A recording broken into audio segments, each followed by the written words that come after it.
ग्रीष्मा और शेरोन राज की मोहब्बत के किस्से आम हो चले थे। चूंकि ये दोनों एक दूसरे को बेइंतहा प्यार करते थे और इस बात को इन दोनों ही के परिवार भी बखूबी जानते थे, मगर शेरोन राज बीते कुछ दिनों से एक अजीब परेशानी में मुब्तला था। दरअसल वो जब कभी ग्रीष्मा से मिलकर वापस लौटता तो उसे जबरदस्त उल्टियां हुआ करती और अब उसकी हालत दिन ब दिन बिगड़ रही थी। हालात ये हो चले कि शेरोन राज को अस्पताल में भर्ती कराना पड़ा, मगर सवाल ये कि ये कोई सामान्य बात थी या फिर कोई शेरोन की जान लेना चाहता था, और अगर हां तो आखिर वो कौन था जो शेरोन को किस्सों में मौत दे रहा था। नमस्कार, आदाब दोस्तों, मैं आपका साजिद सैफी हूं और आप हमारी खास पेशकश बेपर्दा देख रहे हैं। और बेपर्दा में आज बात केरल में हुई उस वारदात की जिसमें ना सिर्फ पूरा प्रदेश दहल गया, बल्कि मरने वाले को अपने मरते दम तक यह पता नहीं चला कि आखिर उसका कातिल कौन है।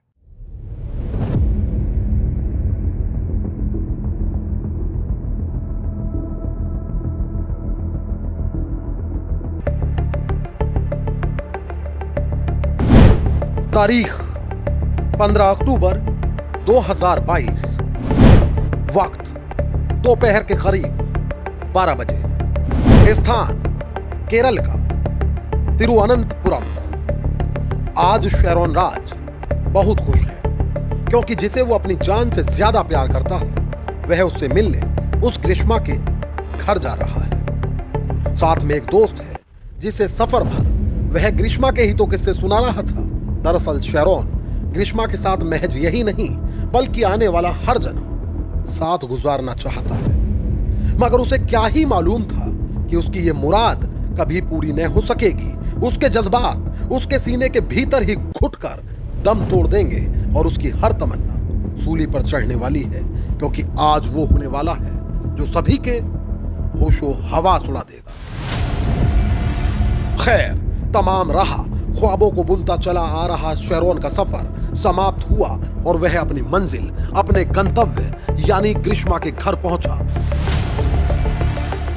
25 साल के शेरोन ने 23 साल की प्रेमिका ग्रीष्मा से पुरखुलूस मुलाकात की और अगली मुलाकात के वादे के साथ वह वापस लौट गया। मगर यह क्या, ग्रीष्मा के घर से निकलते ही शेरोन की अचानक तबीयत बिगड़ गई, उसे तेज उल्टियां होने लगी और यह सब नजारा देख उसका दोस्त घबरा गया। मगर शेरोन के चेहरे पर ना तो किसी तरह का कोई डर था और ना ही कोई हैरानी, क्योंकि उसके लिए यह बात शायद अब सामान्य बात हो चुकी थी।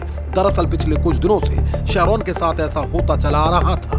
अचानक उल्टियां लगना उसके लिए आम हो चला था, खासकर तब जब वह ग्रीष्मा से मिलकर वापस लौटता था।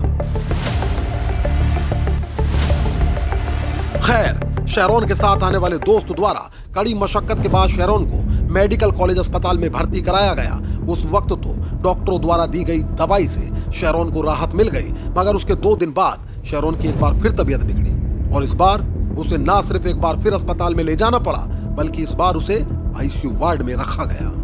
डॉक्टरों के सामने ऐसा केस पहली बार आया था जिसमें उल्टियां इतनी जानलेवा हो कि मरीज की हालत दिन ब दिन बिगड़ रही हो। लिहाजा डॉक्टरों के पैनल ने अब शेरोन के शरीर का फुल चेकअप कराने का फैसला लिया और उसके बाद जो रिपोर्ट सामने आई उसे पढ़कर डॉक्टर के माथे पर पसीना आ गया, क्योंकि रिपोर्ट में पता चला कि शेरोन के खून में न केवल कॉम्प्लिकेशन थे बल्कि उसकी कई अंदरूनी अंग पूरी तरह काम करना बंद कर चुके थे। नतीजतन 7 दिन तक अस्पताल के बेड पर पड़ा मौत से जंग कर रहा शेरोन आखिरकार हार गया और 25 अक्टूबर को वह हमेशा के लिए काल के गाल में समा।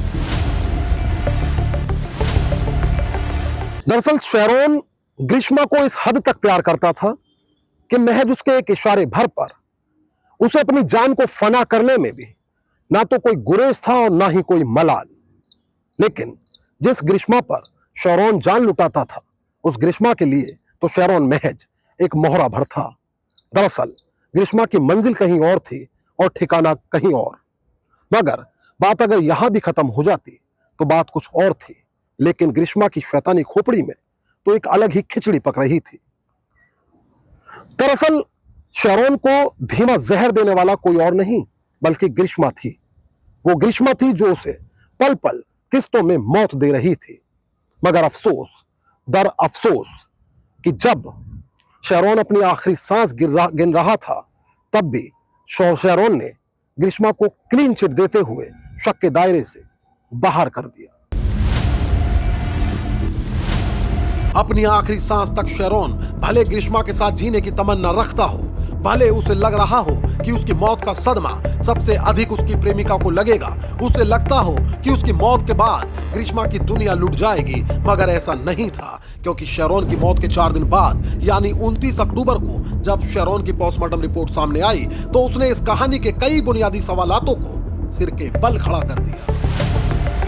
रिपोर्ट में साफ था कि शेरॉन को कोई लंबे समय से धीमा जहर दे रहा था, मगर सवाल था कि जिसे अपनी अंतिम सांस तक शेरॉन शक के दायरे से बाहर कर गया, क्या वाकई वो ग्रीष्मा उसे जहर दे रही थी? अगर हाँ, तो आखिर क्यों? ग्रीष्मा तो खुद भी शेरॉन को बहुत प्यार करती थी, फिर ऐसा क्या था जिससे पर्दा उठना अभी बाकी था? खैर, कहानी के इस पहलू पर हम जल्द वापस लौटेंगे, मगर आइए उससे पहले थोड़ा ग्रीष्मा को जान लेते हैं। ग्रीष्मा पढ़ने लिखने में काफी तेज थी। इंग्लिश लिटरेचर में बीए करने के बाद अब वह डबल एमए कर रही थी और पूरे यूनिवर्सिटी में 4th रैंक हासिल करने के बाद वह परिवार में सबकी चहेती बन गई थी। घर वाले जानते थे कि वह शेरॉन के साथ रिश्ते में है, मगर फिर भी वह उसके लिए एक अच्छा रिश्ता ढूंढ रहे थे। और फिर एक दिन आर्मी के एक जवान के साथ उसकी शादी तय हो गई। लेकिन इस पूरी कहानी में उस वक्त खौफनाक मोड़ आ गया जब एक ज्योतिष ने ग्रीष्मा की कुंडली में ही खोट बता दिया।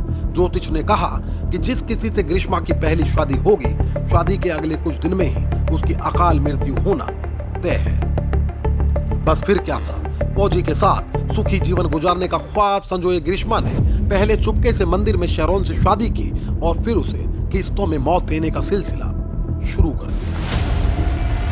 दरअसल अब ग्रीष्मा शेरॉन को फिट रखने के नाम पर उसे एक आयुर्वेदिक जूस दिया करती थी और ग्रीष्मा पर अंधा विश्वास करने वाला शेरॉन बिना कुछ सोचे ग्रीष्मा द्वारा दिए गए विष को खुद के अंदर उतार लेता था।